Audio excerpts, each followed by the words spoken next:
ખેડૂત મિત્રોને સહાય આપવામાં આવે છે, પણ એવી હજારો કે લાખો કરોડો રૂપિયાની સહાય નથી મળતી. માત્ર 2000 રૂપિયાના હપ્તા આપવામાં આવે છે. તો આ 2000 રૂપિયાના હપ્તા પણ ઘણા બધા ખેડૂત મિત્રોને ખાતામાં નથી આવતા, ટ્રાન્સફર નથી થતા. તો એની આજે મહત્ત્વની વાતચીત કરવાની છે. ઘણા બધા ખેડૂત મિત્રો હેરાન પરેશાન છે કે જે ખેડૂત મિત્રોએ જમીન બદલેલી હોય અથવા તો એમાં ખાતેદાર નવા થયા હોય તો એના નામ પણ ચડી ગયા હોય અથવા તો નથી ચડતા, છતાં પણ 2000 રૂપિયાના હપ્તા નથી આવતા. તો એની વિશેની થોડીક આમાં ટૂંકમાં વાતચીત કરવાની છે, જેથી કરીને આપણને થોડીક ખબર પડે. એટલા માટે અમને જે માહિતી મળેલી છે, અમે જે ખેડૂત મિત્રોને 1-2 જગ્યાએથી પ્રશ્નો સાંભળીને એનું નિવારણ લાવેલા છીએ, તો એની આજે વાતચીત કરવાની છે કે ભાઈ 2000 રૂપિયાના હપ્તા નથી આવતા તો એની માટે કેવી પ્રોસેસ કરવી જોઈએ અને કેવી રીતે આપણે કાર્ય કરવું જોઈએ.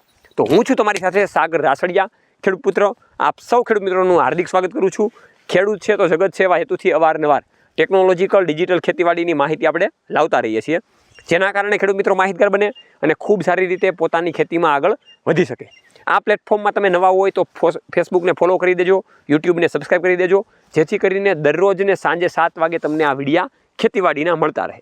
હવે વાત કરીએ તો 2000 રૂપિયાનો હપ્તો કે જે 3 મહિને આપણા ખાતામાં ટ્રાન્સફર કરવામાં આવે છે, એટલે કે આખા વર્ષના આપણને 6000 રૂપિયા આપવામાં આવે છે.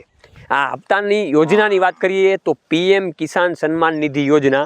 આ યોજનાનું ટૂંકમાં નામ. બીજું કે આ જે 2000 રૂપિયાના હપ્તા આવી રહ્યા છે એ ઘણા બધા ખેડૂત મિત્રોને આવતા નથી, તો શું કરવું? તો અત્યારે તો એક હપ્તો ટ્રાન્સફર થયો છે અને ઘણા બધા ખેડૂત મિત્રોના ખાતામાં 2000 રૂપિયા આવી ગયા છે, પણ ઘણા બધા ખેડૂત મિત્રોમાં નથી આવતા. તો મેઇન એમાં 2000 રૂપિયાનો હપ્તો ન આવતો હોય તો મેઇન એક તો KYC ના થયેલું હોય અથવા તો અમુક ડોક્યુમેન્ટનો અભાવ હોય. તો એની માટે તમારે બેંકમાં જઈને પહેલાં એ KYC ચેક કરાવવાનું છે અને એ ડોક્યુમેન્ટ જે ઘટતા હોય એને પૂરા કરવાના છે.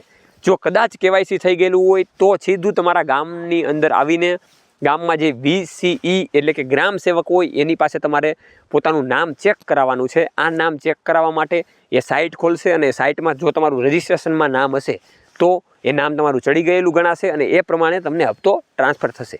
હવે બીજા ઘણા બધા મિત્રોના એવા પ્રશ્નો છે કે ભાઈ અમારું નામ પણ બતાવે છે છતાં પણ હપ્તો ટ્રાન્સફર નથી થતો. તો એ ચેકિંગની પ્રક્રિયા હોવાથી અથવા તો બીજી ઇલેક્ટ્રોનિક્સ પ્રક્રિયા હોવાથી એ હપ્તો ટ્રાન્સફર થતાં વાર લાગી શકે છે. એટલે જો તમારું નામ ચડી ગયું હોય તો હપ્તો આવવામાં એટલી બધી વાર નહીં લાગે, થોડીક જ વાર લાગશે. છતાં પણ વધારે બીજા કોઈના ભરોસે રહેવા કરતાં VCE જે હોય, જે ગ્રામ સેવક આપણે કહીએ છીએ, એની પાસે જઈને એ તમામ પ્રકારની માહિતી મેળવી લેવી જોઈએ, જેથી કરીને આપણને ખબર પડે. બીજું આમાં કાંઈ પણ કરવાની જરૂર નથી. જો KYC નહીં હોય તો KYC કરવાનું રહેશે અને પોતાનું નામ એ ચડાવવાનું રહેશે. તો આ રીતની બેંકની પ્રોસેસ અને ગામમાં જે ગ્રામ સેવક હોય એની પ્રોસેસ કરવાની રહેશે. આટલી તમને વાતચીત કરવાની હતી. જોડાતા રહો હરમેશની માટે ખેડૂત પુત્ર ગુજરાતીમાં ખેડૂત મિત્રોની સાથે. જય જવાન જય કિસાન, આ બંને છે આપણા દેશની શાન.